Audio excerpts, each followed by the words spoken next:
go. So we are at our third part of the 5-part series on the National as we talk about selling at the National. And this is probably going to be one of the most, I'm sure, commented on videos we do for the National. I'd love to hear how you're planning on selling down in the comments below. Let's talk about selling at the National. I think to break it down, let's kind of consider that this is going to be a mass marketplace of retail, which will be the paninis, the wax sellers. You're going to see some retail in terms of some of the dealers. I would venture to say, you know, I don't put the same classification as retail as I do eBay. So you have retail, eBay, wholesale, and then you have plain old robbing people, if that's the case. Well, I think those 4 tiers, right? Or this phrase that I'm about to share with you is pretty much accepted for most people. I come from a realm where I am on the other side of the table, so to say, as a dealer, card shop owner. I think that area, and it's okay with me. Sometimes I'm not always okay with it because I don't think people know what they're saying sometimes from the research side of things. Everybody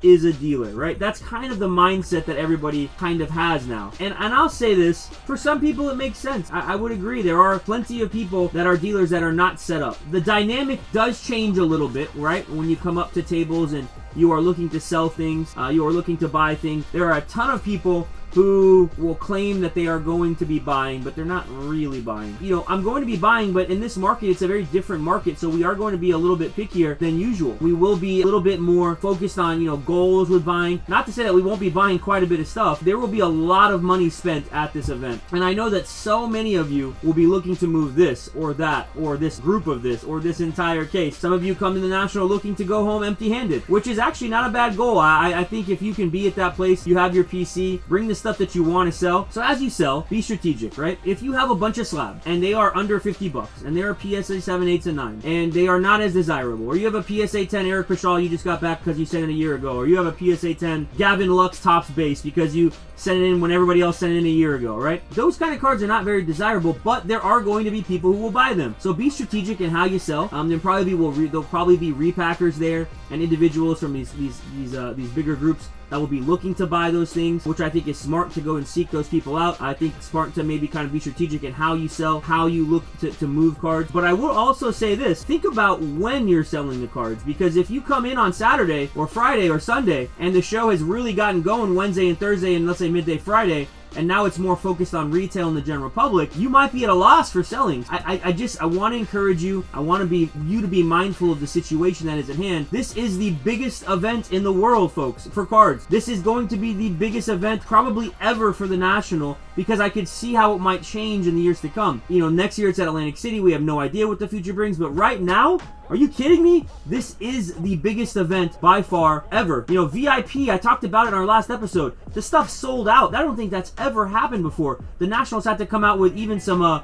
newer stuff, some newer packages this week, just so they could fit everybody in. So as you are selling, make sure you understand everybody else and their mother is selling out there as well. Be mindful and be respectful as you sell. Be respectful of people who are selling to somebody. Be respectful of dealers who are buying from people. Don't try and cross deal on top of their tables. My biggest pet peeve, I'm sure a lot of other card shop dealers and also just dealers in general absolutely hate that. Don't do that. It makes everybody upset. If you're gonna deal, just go find a space to deal with on the side. Don't do it on top of somebody else's thing. But be strategic and think about when you're buying, when you're selling your stuff, when you're selling, because that, my friends, is I think the most important part of this. Understanding the dynamic of the week, how the week works, how the week runs. There is a buyer for everything and anything, and I've learned that at the National. You might think that all you're selling is cards, but if you have autographed memorabilia, memorabilia in general, game use items, Pokemon, gaming, I can imagine this year we're going to see more gaming cards than you'll ever see in any other National prior to this. I would even venture to say things like Funko Pop, comic books.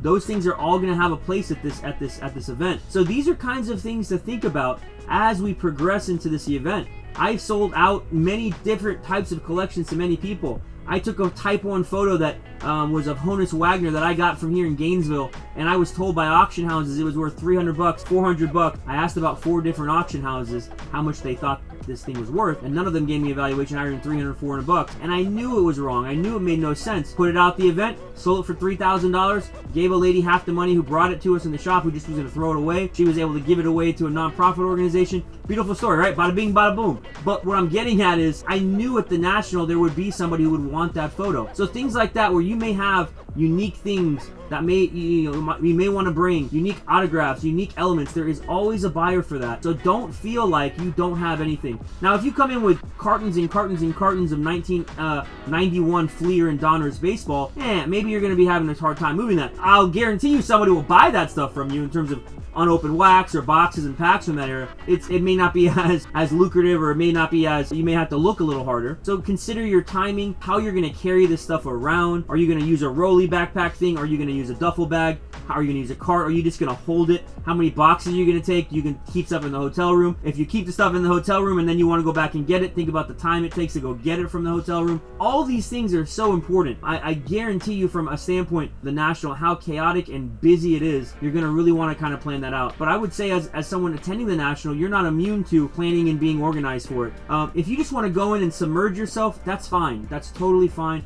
Breathe that national breath in when you get there. But if you're going to sell and you're going to move things, you got to be strategic. And a lot of you already know that. Trust me, I get it. Additionally, there's only so much money for people to spend. I could see many vendors spending over $1 million because of where the card market is, you know, from the buying component. How much of that million goes into a high-end $50,000 dual Jordan LeBron autograph? Or how much of that million goes into a $250,000 super high-end red out of 5 Soto Wander Tatis, whatever, you know what I'm saying? Like, these kinds of things you have to kind of take into account as you're thinking about selling to people. Another thing I want to bring up to attention, cash is awesome from the buying standpoint. I'll get into that to the next episode. From a selling standpoint, if you're going to sell, you should be okay with receiving Venmo or PayPal from a person, because that, I think, is going to be an element that I think people don't think about much. Is they're going to have these massive PayPal balances and Venmo accounts that they can send money to you, but they may not have the cash, or they may not want to move the cash because, for example, I may have a collection that I may go spend, I'm not going to throw numbers out there, but a lot of money on, right?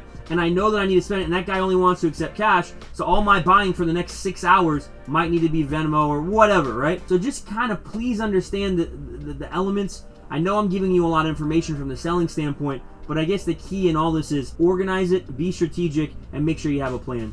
Selling is going to be awesome. You can move a lot of things at the National. You can make a lot of money. A lot of you guys have graded. You've turned some huge profits on things. You've made money on things. And I'm so excited for you. I'm happy for you because I know it's going to change your life. You're going to be able to make some money on that. And some of you out there are going to have that one card, you know. I met guys in Dallas and other shows prior to this who they had never sold a card for more than $1,000, and they got that big hit, that 101, and they were able to get 50K, 100K at one of these events. And I love that. I love that it's stuff that people's lives can change. Money doesn't buy happiness, but money can make things easier for people who need it. And I think it's so cool in the card world that can change a lot of people's lives and help people out, you know what I mean? Selling is going to be a massive part. You're going to see buying signs everywhere. But I guess the one thing I would venture to say to all of you out there is don't limit yourself, and don't go up to sellers and say, what are you looking for? That's probably one of the hardest things, to simply say, oh yeah, let me give you this comprehensive list, you know, in my mind of the 1,900 things that I'll buy from you. It's more about what we see, what we like, those kinds of things that make sense to us. And every